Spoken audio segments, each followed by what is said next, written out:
Hello दोस्तों, एक बार फिर से स्वागत है आपका हमारे यूट्यूब चैनल में। दोस्तों आज के इस वीडियो में हम आपको बताने वाले हैं कि पंजाब नेशनल बैंक का जो एटीएम अप्लाई करने वाला जो फॉर्म होता है उसे हम कैसे फिल करते हैं। इस वीडियो में हम आपको इसकी पूरी जानकारी देने वाले हैं, तो इसलिए वीडियो को एंड तक जरूर देखिएगा, जिससे आप अपने फॉर्म को अच्छे से फिल कर पाएंगे और उसमें आपको कोई भी गलती नहीं होगी। तो चलिए वीडियो को शुरू करते हैं।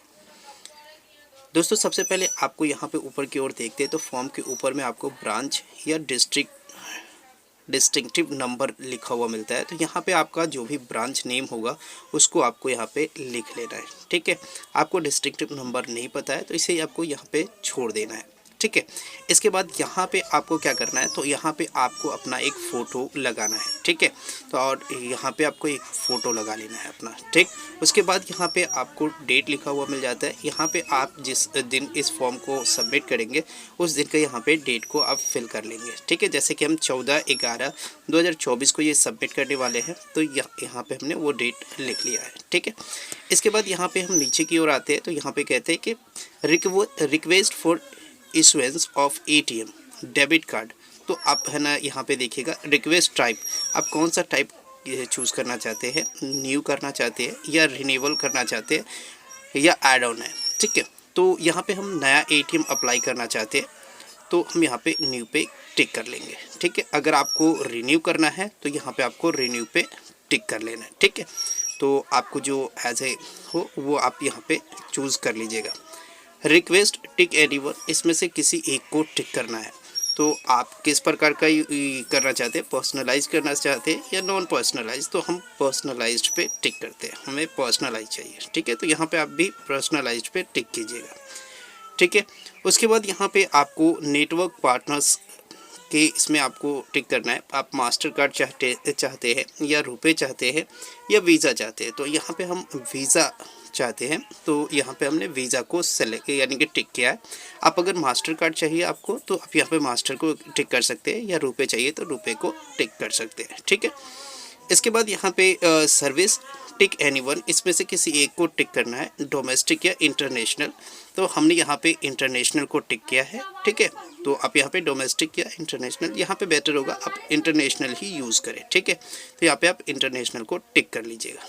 ठीक है, इसके बाद यहाँ पे नीचे आएंगे तो वेरिएंट्स यानी कि टाइप के बारे में कह रहा है कि आप कौन सा वेरिएंट चाहते हैं, कार्ड कौन सा टाइप चाहते हैं। तो क्लासिक, प्लैटिनियम या प्लैटिनियम इंटरनेशनल, यहाँ पे कई सारे है ना ऑप्शन दिए गए। तो इसमें से आप ज़्यादातर क्लासिक होता है, मैं यहाँ पे प्लैटिनियम को टिक कर रहा हूँ। ठीक है, तो आप चाहे तो प्लैटिनियम को कर सकते हैं या इसमें से किसी को भी आप टिक कर सकते हैं। बेटर आपके लिए ये होगा कि आप इसके बारे में डिटेल्स में जानकारी ले लीजिएगा। ठीक है, इसके बाद अब नीचे की ओर आते हैं तो यहाँ पे हमें ऑप्शन मिलता है पहला, नेम ऑफ अकाउंट होल्डर।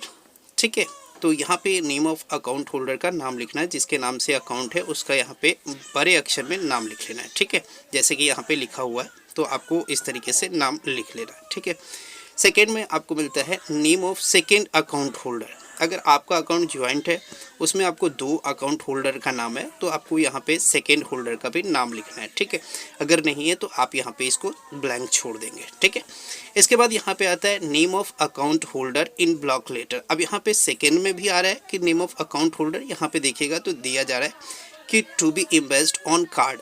आप कार्ड के ऊपर कौन सा नाम चाहते हैं उस नाम को यहाँ पे लिखना है। ठीक है, तो हम यहाँ पे कार्ड के ऊपर एमडी इरशाद चाहते हैं। ठीक है, तो यहाँ पे हमने एमडी इरशाद लिख दिया है। उसके बाद फिर नीचे देखिए लिखा हुआ है name of account second holder. ठीक है, name of second account holder. अब कार्ड के ऊपर सेकेंड अकाउंट होल्डर का क्या नाम चाहते हैं, अगर आपके का ज्वाइंट खाता है तो आप उसको यहाँ पे मेंशन कर सकते हैं, अन्यथा आप इसको ब्लैंक छोड़ देंगे। ठीक है, इन सभी को ब्लैंक छोड़ देंगे। इसके बाद यहाँ नीचे आते हैं तो यहाँ पे add on card holders relation with account holder लिखना है, तो यहाँ पे आपका ऐड ऑन इसको छोड़ देना है। ठीक है, इसके बाद नीचे की ओर आते हैं तो यहाँ पे आपको मोबाइल नंबर दिखा हुआ है, तो यहाँ पे आप अपना मोबाइल नंबर लिखिएगा, जो मोबाइल नंबर आपके अकाउंट से लिंक है उस नंबर को यहाँ पे लिख लीजिएगा। ठीक है, इसके बाद यहाँ पे ईमेल आईडी को आपको अपना ईमेल आईडी लिखिएगा। ठीक है, तो यहाँ पे आप अपना ईमेल आईडी लिखिएगा। ईमेल आईडी कैसे, अगर आपके पास ईमेल आईडी नहीं है, अगर आपको नहीं पता है कि ईमेल आईडी कैसे बनाया जाता है, तो ईमेल आईडी कैसे बनाते हैं इसके ऊपर हमने एक प्रॉपर वीडियो बना रखा है।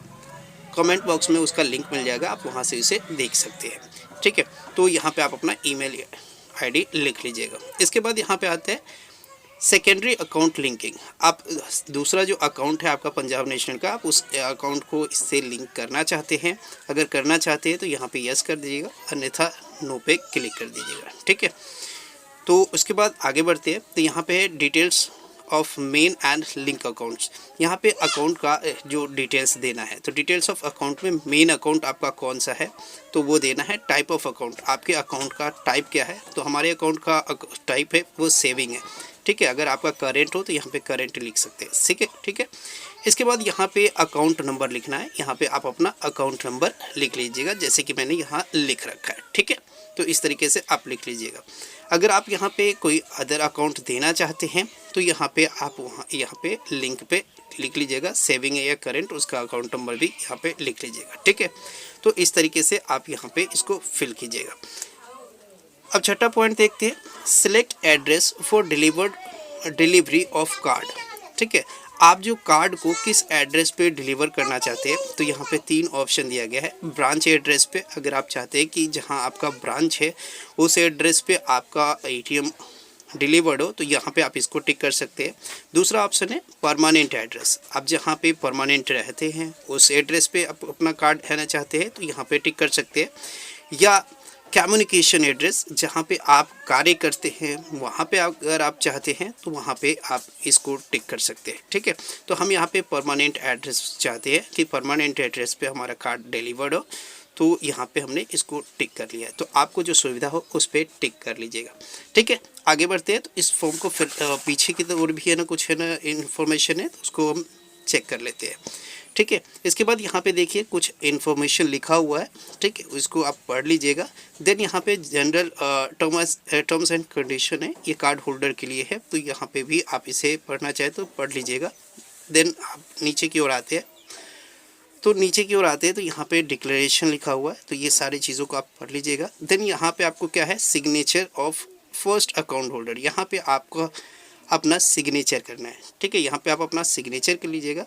देन यहाँ पे अगर आपका सेकेंड अकाउंट होल्डर है तो यहाँ पे आप सिग्नेचर उनसे करवाइएगा, अन्यथा इसे छोड़ दीजिएगा। ठीक है, उसी तरीके से signature of first aid on card holder, तो अगर यहाँ पे आपको है तो उससे आप करवा सकते हैं, अन्यथा इसे छोड़ देंगे। ठीक है, तो अब यहाँ पे नीचे की ओर देखते हैं, तो फॉर ऑफिस यूज़, ये ऑफिस के लिए है।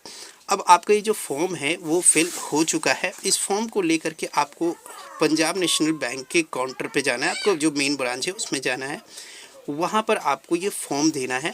इस फॉर्म को वो ऑफिस वाले जो वर्कर है वो आपसे ले लेंगे और उसके बाद आपका एटीएम अप्लाई कर देंगे। कुछ दिनों के बाद आपके परमानेंट एड्रेस पे एटीएम को डिलीवर कर दिया जाएगा। तो इस तरीके से आप पंजाब नेशनल के फॉर्म को फिलअप कर सकते हैं। तो आपको यह वीडियो कैसा लगा हमें कमेंट बॉक्स में ज़रूर बताइएगा। वीडियो अच्छा लगा है तो वीडियो को लाइक करें, चैनल पे नए हैं तो हमारे इस चैनल को सब्सक्राइब जरूर करें। धन्यवाद।